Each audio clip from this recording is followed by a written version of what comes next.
Assalamualaikum warahmatullahi wabarakatuh. Alhamdulillahirrabbilalamin wa bihi nasta'in ala umuri dunya waddin wassalatu wassalamu ala asrofil anbiya'i wal mursalin wa ala alihi washabihi ajmain amma ba'du. Pertama-tama marilah kita panjatkan puji syukur atas kehadirat Allah Subhanahu wa taala yang telah memberikan kita nikmat iman, nikmat Islam serta nikmat sehat sehingga kita dapat diberikan kesempatan untuk mempresentasikan sebuah materi yaitu akhlak Islam dalam kehidupan sehari-hari. Shalawat serta salam semoga tetap tercurah limpahkan kepada junjungan kita Nabi Muhammad SAW, kepada saudaranya, kepada keluarganya, semoga sampai kepada kita selaku umatnya hingga akhir zaman. Yang terhormat kepada Bapak dan Ibu dosen pengampu mata pelajaran ilmu tauhid dan akhlak serta teman-teman yang saya banggakan. Langsung saja izinkan kami untuk memperkenalkan kami dari kelompok 9 dengan saya sendiri Risma Nur Ilhami sebagai moderator dan sebagai pemateri, rekan saya Nabil Husnan Azmi sebagai pemateri dan Safitri Putri Setiawan sebagai pemateri. Materi pertama akan disampaikan oleh Materi pertama akan disampaikan oleh Safitri, yaitu tentang akhlak kepada Allah Subhanahu wa taala. Kepada saudari Safitri, disilahkan. Baik, terima kasih kepada moderator. Di sini saya akan menjelaskan tentang akhlak kepada Allah Subhanahu wa taala. Landasan umum berakhlak terhadap Allah Subhanahu wa taala adalah pengakuan bahwa tiada Tuhan selain Allah. Dia memiliki sifat-sifat terpuji. Demikian agung sifat itu yang semua makhluk tidak dapat mengetahui dengan baik dan benar betapa kesempurnaan dan keterpujian Allah Subhanahu wa taala. Oleh karena itu, mereka sebelum memujinya bertasbih terlebih dahulu dalam arti menyucikannya. Akhlak terhadap Allah yang harus dilakukan oleh seorang hamba. Yang pertama ada syukur. Secara bahasa, syukur berasal dari kata syakaro yashkuru syukron, yang bermakna kata pujian karena mendapatkan sesuatu. Roghib Al-Asofani menjabarkan bahwa syukur adalah gambaran kenikmatan dan menampakkannya di permukaan. Cara menampakkannya yakini dengan berzikir dan mengingat nama Allah yang agung. Bersyukur artinya rasa berterima kasih kepada Allah Subhanahu wa taala yang telah melimpahkan nikmat yang sangat banyak kepada hambanya, dan kita tidak akan mampu menghitung nikmat Allah Subhanahu wa taala. Firman Allah Subhanahu wa taala, Bismillahirrahmanirrahim. Wa in ta'uddu ni'matallahi la tuhsuha. Yang artinya, dan jika kamu menghitung nikmat Allah, niscaya kamu tidak akan mampu menghitungnya. Quran Surat Ibrahim ayat 34. Yang kedua ada tawakal. Tawakal merupakan bagian dari iman. Maka mereka yang bertawakal kepada Allah Subhanahu wa taala dapat membuktikan keimanannya. Hal ini tercermin dalam Quran Surat Al-Maidah ayat 23 yang memiliki arti, dan hanya kepada Allah hendaknya kamu bertawakal jika kamu benar-benar orang yang beriman. Quran Surat Al-Maidah ayat 23. Imam Al-Ghazali mendefinisikan tawakal ialah menyandarkan kepada Allah Subhanahu wa taala tatkala menghadapi suatu kepentingan, bersandar kepadanya dalam waktu kesukaran, teguh hati tatkala ditimpa bencana, disertai jiwa yang tenang dan hati yang tentram. Yang ketiga ada khauf. Khauf adalah perasaan takut terhadap siksa dan keadaan yang tidak mengenakan karena kemaksiatan dan dosa yang telah diperbuat. Kenapa kita harus mempunyai sifat khauf? Yang pertama yaitu supaya ada proteksi diri, terutama dari keterjerambakan, kemaksiatan, dan dosa. Contoh, nafsu tidak ada kata berhenti dalam menjerumuskan kita. Oleh karena itu, kita harus membuat nafsu menjadi takut. Yang kedua yaitu agar tidak ujub atau berbangga diri dan sombong. Sekalipun kita sedang dalam zona taat, kita harus selalu waspada terhadap nafsu. Perasaan paling suci, paling bersih, dan paling taat adalah diantara siasat halus nafsu. Sekian dari saya kembalikan lagi kepada moderator.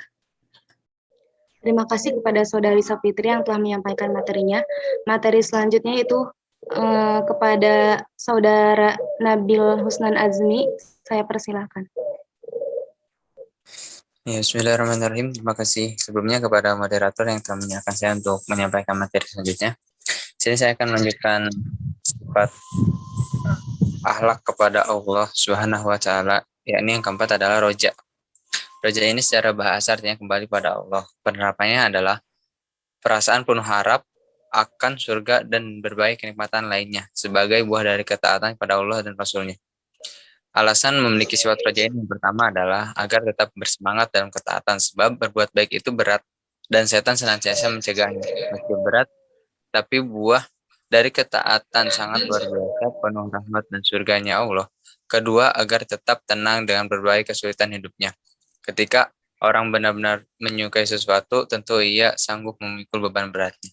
Selanjutnya adalah taubat. Taubat adalah kembali taat kepada Allah Subhanahu wa taala dan menyesal bersungguh-sungguh terhadap dosa yang dilakukan.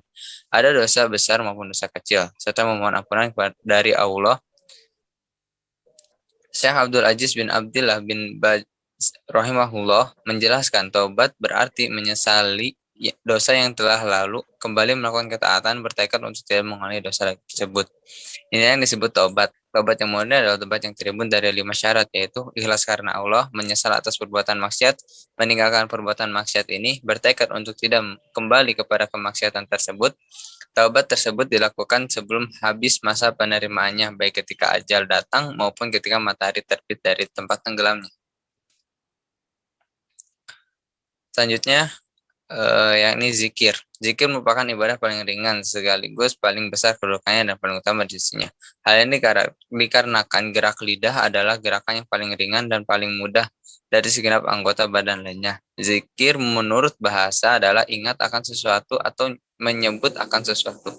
Zikir menurut istilah ahli sufi adalah ingat asma Allah Subhanahu wa taala dengan sarana apa saja, baik secara zahir atau dalam batin.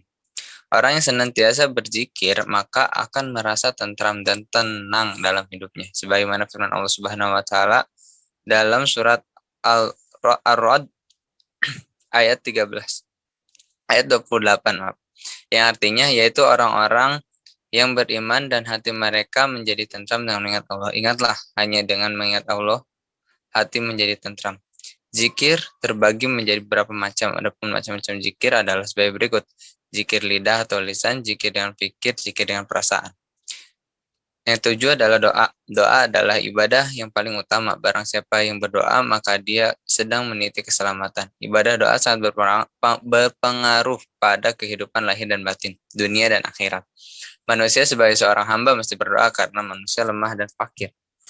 Menurut bahasa, doa berasal dari kata doa yang artinya memanggil. Da'a yang artinya memanggil. Sedangkan menurut istilah syara, doa berarti memohon sesuatu yang bermanfaat dan memohon terbebas atau tercegah dari sesuatu yang memudaratkan. Sekian dari saya kembalikan ke moderator.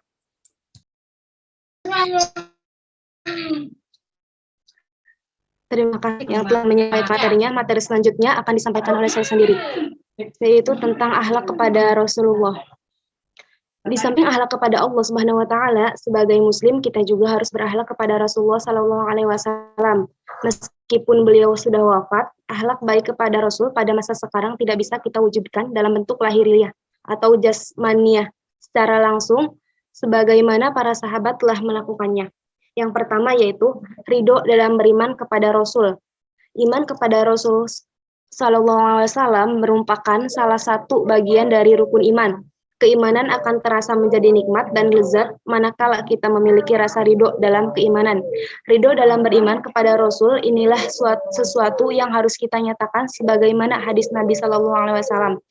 Aku ridho kepada Allah sebagai Tuhan, Islam sebagai agama, dan Muhammad sebagai Nabi dan Rasul. Hadis riwayat Bukhari, Muslim, Abu Daud, Tirmizi, Nasa'i, dan Ibnu Majah. Yang kedua yaitu mencintai dan memuliakan Rasul. Keharusan yang harus kita tunjukkan dalam akhlak yang baik kepada Rasul adalah mencintai beliau setelah kecintaan kita kepada Allah Subhanahu wa taala. Penegasan bahwa urutan kecintaan kepada Rasulullah setelah kecintaan kepada Allah disebutkan dalam firman Allah yang artinya Katakanlah, jika bapak-bapak, anak-anak, saudara-saudara, istri-istri, keluarga, harta kekayaan yang kamu usahakan, perniagaan yang kamu khawatiri kerugiannya, dan rumah-rumah tempat tinggal yang kamu sukai adalah lebih kamu cintai daripada Allah dan Rasul-Nya, dan dari berjihad di jalannya, maka tunggulah sampai Allah mendatangkan keputusannya, dan Allah tidak memberi petunjuk kepada orang-orang yang fasik. Quran Surat At-Taubah ayat 24. Yang ketiga, kita mengikuti dan mentaati Rasul. Mengikuti dan mentaati Rasul merupakan sesuatu yang bersifat mutlak bagi orang-orang yang beriman. Karena itu, hal ini menjadi salah satu bagian penting dari akhlak kepada Rasul. Bahkan Allah Subhanahu wa taala akan menempatkan orang yang mentaati Allah dan Rasul ke dalam derajat yang tinggi dan mulia. Hal ini terdapat dalam firman Allah yang artinya, dan barang siapa yang mentaati Allah dan Rasul, mereka itu akan bersama dengan orang-orang yang dianugerahi nikmat Allah, yaitu nabi-nabi, orang yang benar, orang-orang yang mati syahid, dan orang-orang yang soleh. Dan mereka itulah teman yang sebaik-baiknya. Quran Surat An-Nisa ayat 69. Yang keempat, mengucapkan sholawat dan salam kepada Rasul. Secara harfiah, sholawat berasal dari kata salah yang berarti doa, istighfar, dan rahmat. Kalau Allah bersolawat kepada Nabi, itu berarti Allah memberi ampunan dan rahmatnya kepada Nabi. Inilah salah satu makna dari firman Allah yang artinya, sesungguhnya Allah dan para malaikatnya bersolawat untuk Nabi. Hai orang-orang yang beriman, bersolawatlah kamu untuk Nabi dan ucapkanlah salam penghormatan kepadanya. Quran Surat Al-Ahzab ayat 56.